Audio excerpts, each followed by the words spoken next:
It was a fiery clash that stunned the GB News studio. Liberal Democrat leader Sir Ed Davey squared off against furious critics after his dramatic boycott of Donald Trump's upcoming state banquet. What began as a tense exchange quickly spiraled into a blistering confrontation filled with accusations of hypocrisy, dishonesty, and political theater. Davey insisted he was taking a moral stand over Gaza, while opponents branded him a gesture politician who had disrespected the king. Voices rose, tempers flared, and by the end, the studio was left reeling in shock. Watch the clip. Did you know over 95% of our viewers aren't subscribed? Subscribing is free and helps us create more great content. Hit subscribe now and join our community. That Hamas outrageously took. This has to end. We need the ceasefire, we need the hostages out, we need the aid in. And there is one man who has the power to do that, and that's Donald Trump. He could pick up the phone today, talk to Netanyahu, the Prime Minister of Israel, get him to act and do the right thing. He could also pick up the phone to the Qatari government, the Gulf states, and get them to put pressure on Hamas to release the hostages. So what I wanted to do by this decision, which, as I say, was very difficult, was to highlight the fact that Donald Trump coming to our country is the one man who can bring an end to all this. And our media, yourselves, and the government, and frankly, the British public need to make that clear to Donald Trump. He has to act to end this humanitarian crisis. Are you making it clear, though, by staying away from the state banquet? I mean, as a leader of a political party in this country, why would you not use the opportunity to try and persuade Donald Trump, to try and get him to listen to you? I mean, the Conservatives reacting to you boycotting the state banquet, saying it's an act of deep disrespect to the king, and Dame Priti Patel saying that Ed Davey has once again proved he's not a serious leader and more interested in pathetic gesture politics. What do you have to say to that?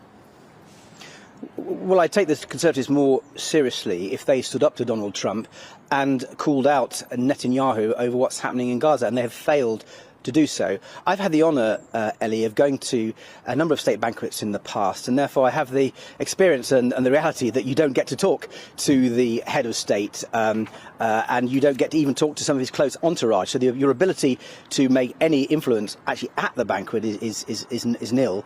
But by coming on your programme, going on and talk to other media, writing articles, I think I can raise this subject to make sure that Donald Trump is reminded of his responsibility, is told that the British people want him to act to save the lives of those children and women and innocent civilians who are starving to death in Gaza, and to get those poor hostages out.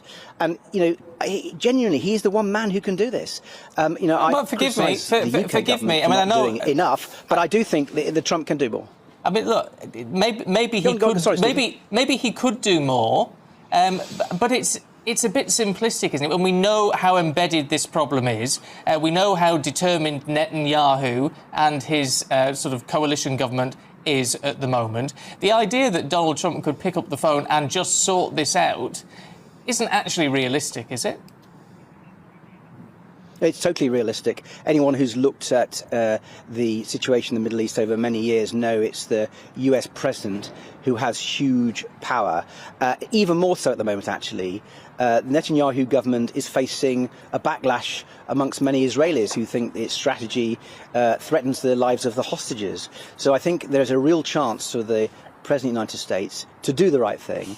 I'm afraid when I've listened to Donald Trump talking about this and talks about Gaza as a great real estate opportunity, it looks like the reverse. He sometimes says, he regrets the killings. He does nothing about it.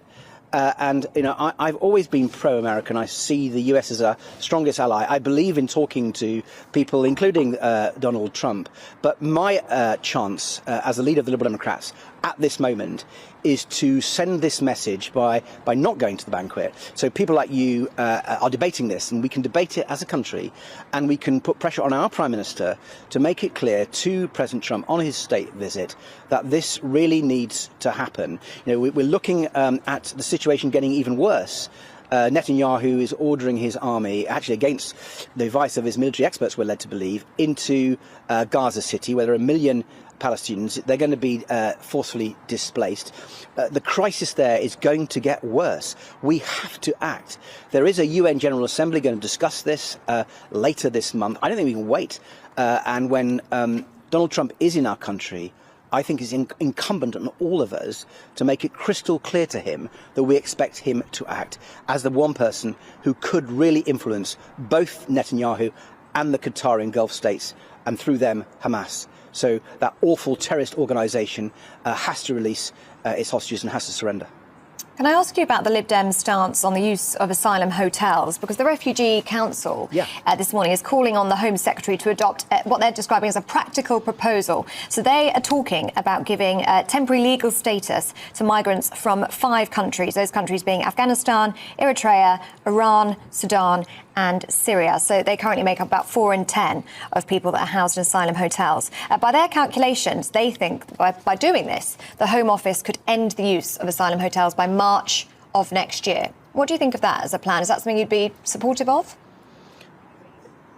Yeah, I think it's a very good idea. Liberal Democrats have long argued that people waiting months and months for asylum applications, having to be housed in hotels at great expense to the taxpayer, should actually be asked to work. And therefore they, rather than costing us, can actually contribute to our economy and to the exchequer. It seems a sensible approach. Liberal Democrats have long argued that these asylum hotels are a sign of the mistakes of the Conservatives, the failure of the Conservatives over immigration. They, first of all, failed to process asylum applications quickly enough. Indeed, they deliberately created this backlog, which led to the hotels in the first place. The hotels are the Conservatives' fault.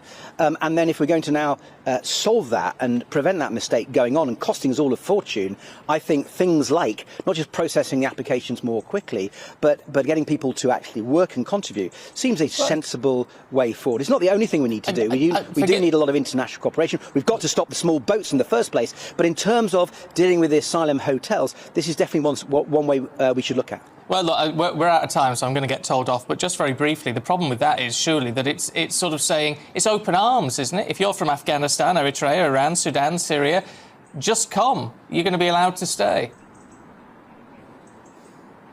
No, because it's temporary, and if they fail their asylum application, they'll be deported, as they should be. The truth is, the small boats is a sign of policy failure. The Conservatives to blame. Actually, Nigel Farage is to blame. You know, before we left the EU, before Brexit, we had a returns agreement with every European country, which meant we could, through the Dublin Convention, automatically return people on small boats. And now that was broken. We don't have that legal power anymore, and the French and others have made it very difficult for us to return these people in small boats. It's got far, far worse. We didn't have this problem before Brexit. So I think Nigel Farage, who's been very vocal, hasn't he, over the summer, should start with an apology, and the Conservatives should apologise. They caused this problem. They have wasted billions of pounds, and all these people protesting, they should be protesting at Nigel Farage and the Conservatives who caused this chaos. Don't forget to like, comment, and subscribe to Next UK, your go-to for real stories and sharp analysis.